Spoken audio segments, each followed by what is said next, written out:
Novel of the Iron Maid. I think the most extraordinary event which I can recall took place about 5 years ago, when I was still feeling my way. I had declared for business and attended regularly at my office, but I had not succeeded in establishing a really profitable connection, and consequently I had a good deal of leisure time on my hands. I have never thought fit to trouble you with the details of my private life. They would be entirely devoid of interest. I must briefly say, however, that I had a numerous circle of acquaintance, and was never at a loss as to how to spend my evenings. I was so fortunate as to have friends in most of the ranks of the social order. There is nothing so unfortunate, to my mind, as a specialized circle, wherein a certain round of ideas is continually traversed and retraversed. I have always tried to find out new types and persons whose brains contained something fresh to me. One may chance to gain information even from the conversation of city men on an omnibus. Amongst my acquaintance, I knew a young doctor who lived in a far outlying suburb, and I used often to brave the intolerably slow railway journey to have the pleasure of listening to his talk. One night we conversed so eagerly together over our pipes and whiskey that the clock passed unnoticed, and when I glanced up I realized with a shock that I had just 5 minutes in which to catch the last train. I made a dash for my hat and stick, jumped out of the house and down the steps, and tore at full speed up the street. It was no good, however.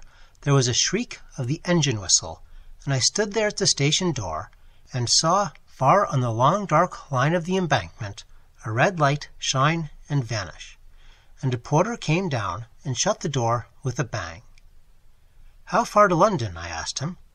"A good 9 miles to Waterloo Bridge." And with that he went off.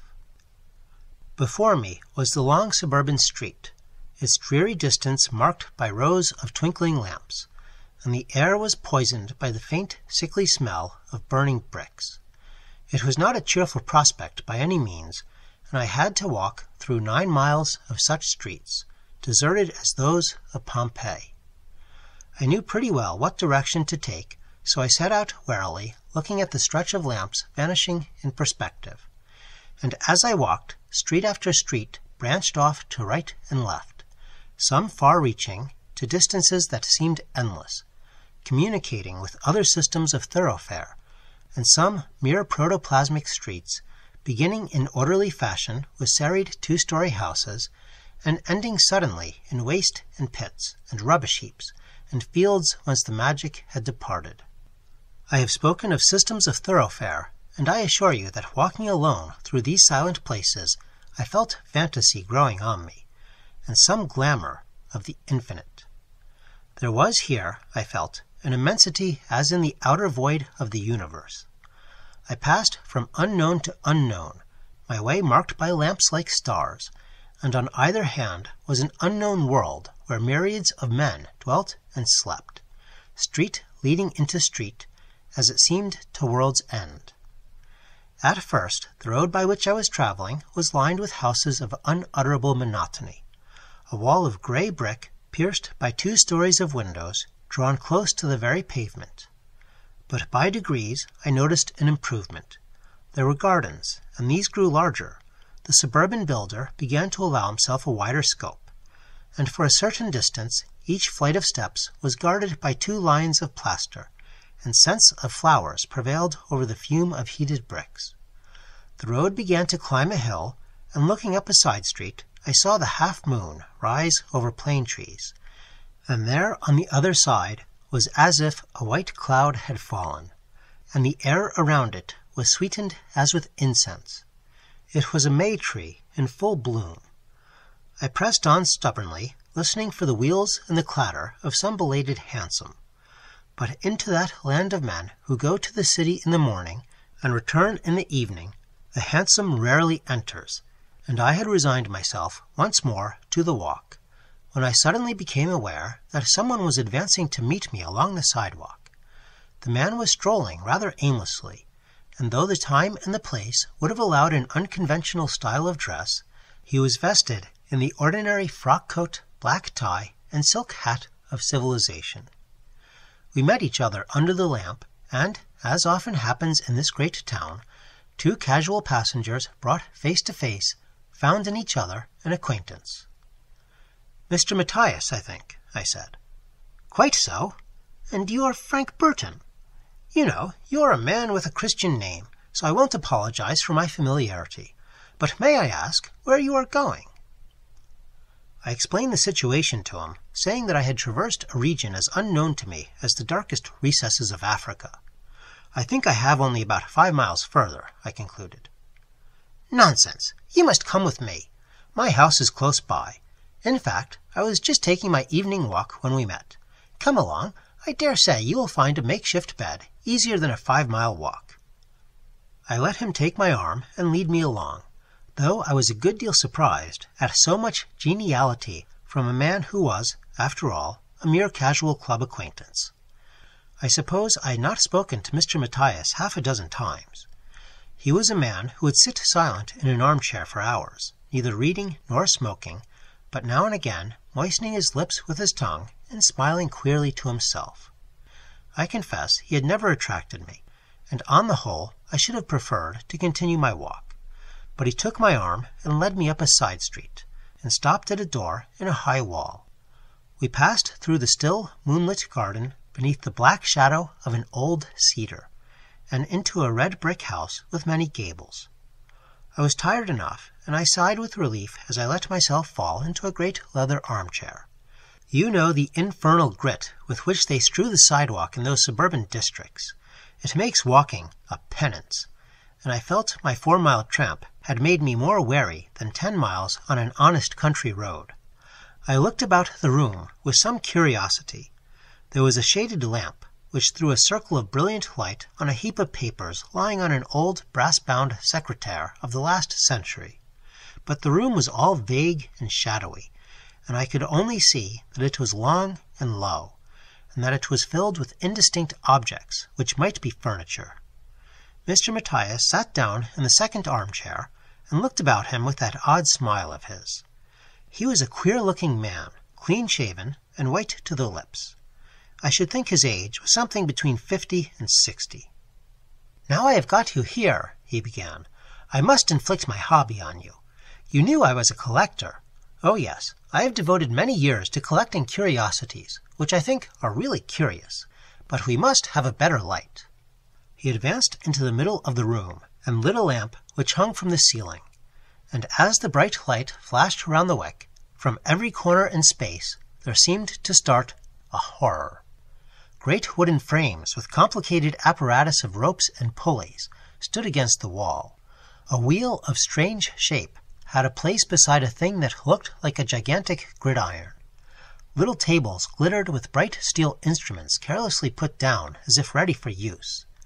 A screw and vise loomed out, casting ugly shadows, and in another nook was a saw with cruel jagged teeth.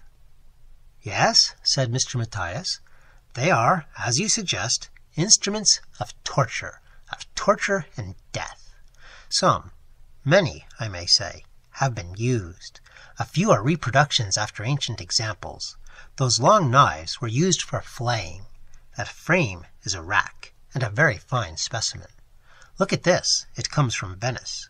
You see that sort of collar, something like a big horseshoe. Well, the patient, let us call him, sat down quite comfortably, and the horseshoe was neatly fitted round his neck. Then the two ends were joined with a silken band, and the executioner began to turn a handle connected with the band. The horseshoe contracted very gradually as the band tightened, and the turning continued till the man was strangled. It all took place quietly, in one of those queer garrets under the leads. But these things are all European. The Orientals are, of course, much more ingenious. These are the Chinese contrivances. You have heard of the heavy death. It is my hobby, this sort of thing. Do you know, I often sit here, hour after hour, and meditate over the collection. I fancy I see the faces of the men who have suffered, faces lean with agony, and wet with sweats of death growing distinct out of the gloom, and I hear the echoes of their cries for mercy. But I must show you my latest acquisition. Come into the next room. I followed Mr. Matthias out. The weariness of the walk, the late hour, and the strangeness of it all made me feel like a man in a dream. Nothing would have surprised me very much. The second room was as the first, crowded with ghastly instruments. But beneath the lamp was a wooden platform, and a figure stood on it. It was a large statue of a naked woman, fashioned in green bronze. The arms were stretched out, and there was a smile on the lips. It might well have been intended for a Venus, and yet there was about the thing an evil and a deadly look. Mr. Matthias looked at it complacently. "Quite a work of art, isn't it?" he said. "It's made of bronze, as you see, but it has long had the name of the Iron Maid. I got it from Germany, and it was only unpacked this afternoon. Indeed, I have not yet had time to open the letter of advice. You see that very small knob between the breasts? Well, the victim was bound to the maid, the knob was pressed, and the arms slowly tightened round the neck. You can imagine the result." As Mr. Matthias talked, he patted the figure affectionately. I had turned away, for I sickened at the sight of the man and his loathsome treasure. There was a slight click, of which I took no notice. It was not much louder than the tick of a clock. And then I heard a sudden whir, the noise of machinery in motion, and I faced round. I have never forgotten the hideous agony on Matthias's face as those relentless arms tightened about his neck. There was a wild struggle as of a beast in the toils, and then a shriek that ended in a choking groan. The whirring noise had suddenly changed into a heavy droning. I tore with all my might at the bronze arms and strove to wrench them apart, but I could do nothing. The head had slowly bent down, and the green lips were on the lips of Matthias.